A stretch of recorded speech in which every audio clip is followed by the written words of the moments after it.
Harry and Sparsh here to discuss this time Doctor Strange in the Multiverse of Madness. This movie is the sequel to the original 2016 Doctor Strange movie.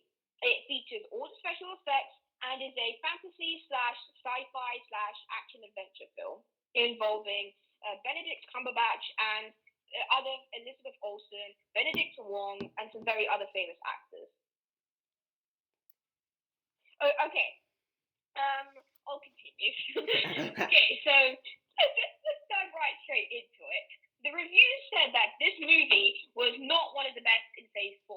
It was Far From Home. It was not as good as Far From Home, and it was considered to be better than some of the series, but not better than any of the movies.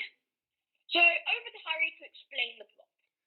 Okay, so this movie begins with a high-stakes speed chase with an alternate version of Doctor Strange and teen America Chavez escaping this giant spaghetti monster that we assume is trying to kill them because it goes after them and tries to kill them.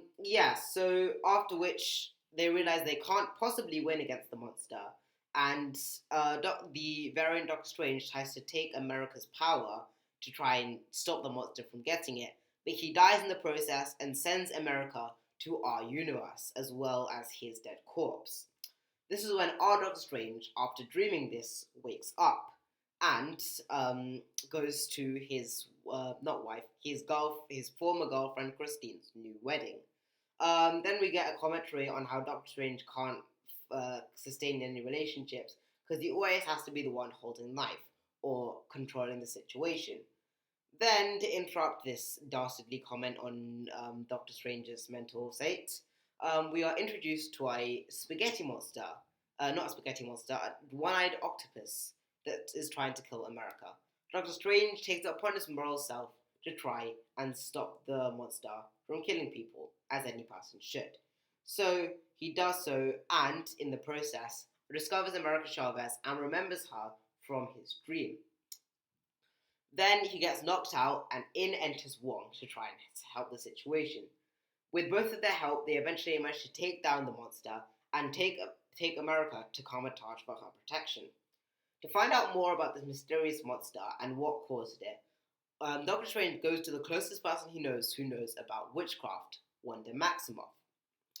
From there, he finds out, through some, horrible lying on Wanda's part, that Wanda was actually the one who sent the monsters in the first place. And now she threatens Doctor Strange that if he and the other wizards do not hand over America Chavez, then she will destroy them all, which she proceeds to do when they do not hand her over.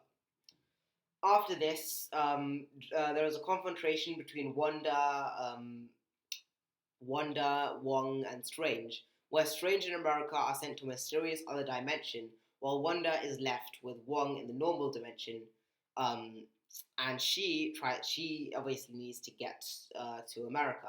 And what she does is she uses a technique known as dreamwalking, which essentially means you can go into an alternate self's body. Meanwhile, Doctor Strange and America find themselves in another dimension, and Doctor Strange realizes that to get back, they need to try and find this universe's Doctor Strange, and so he tries to go to this universe's Sanctum Sanctorum. However, he finds that this universe's Doctor Strange is actually dead, and the Sorcerer Supreme in this dimension is Mordo. At first, Mordo seems kind of like a friendly guy, and he invites them both in, but then he reveals that he's drugged them. Then, Doctor Strange is brought before the Illuminati. Captain Carter, so Peggy Carter, and Captain Marvel, but Monica Rambeau instead of the other one. Mordo himself, Richard Reed, so Mr. Fantastic, and Black Bolt and Black Bolt. Not Richard Reed's, Reed's Richards. Don't know how I got that mixed up. And essentially, they say that Wanda is not the threat, but Doctor Strange is, because their universe is Doctor Strange used the Darkhold and destroyed the universe with it. By this point, Wanda, who has dreamwalked into this universe herself, is at the Illuminati's headquarters and is destroying all the Ultron bots that are protecting it. She gets in a face-off with the Illuminati members and kills them all, apart from Mordo, who gets in a fist fight with Doctor Strange, and who Strange essentially takes away his magic and drops him in a hole, basically. Then Strange frees America, and with this universe's Christine's help, they try to go to the Book of Ashanti, the only thing that can stop Wanda. However, Wanda's also arrived at this point, and she destroys the book. So she basically burns it so that it's gone. It's important to note at this point that while every single universe has its own Darkhold, there is only one Book of Ashanti, and that's now gone. Then Wanda takes America and goes back to our dimension, while she throws the Illuminati universe Christine and our universe Doctor Strange into another universe completely. From there, Doctor Strange and Christine realize that they're in a universe that's been torn apart by another person using the Darkhold. They go to this universe's Sanctum Sanctorum to find Strange Supreme. Doctor Strange and Strange Supreme engage in a fight, which Doctor Strange wins, and then he uses the Darkhold to try and dreamwalk into the corpse of the original Doctor Strange that died in the opening. This movie is kind of complex. So remember that Doctor Strange at the beginning, who tried to take America's power and failed and died? His corpse is in the normal universe, and now Strange tries to dreamwalk into that to stop Wanda. There are these spirit kind of things that stop him because apparently dreamwalking into a corpse is not allowed. Doctor Strange manages to control them and get up the mountain to try and stop Wanda. However, instead of fighting Wanda directly, he convinces America that she needs to believe in herself, and somehow that actually works. America punches her through a bunch of dimensions, and then eventually to the Illuminati universe, where Wanda meets her kids who are now scared of her. Just get this ad quickly. Oh, that's fine. Where Wanda essentially meets her kids who are really disappointed in her, and that convinces Wanda to repent. She crosses the mountain on herself and destroys the Darkhold in every single universe.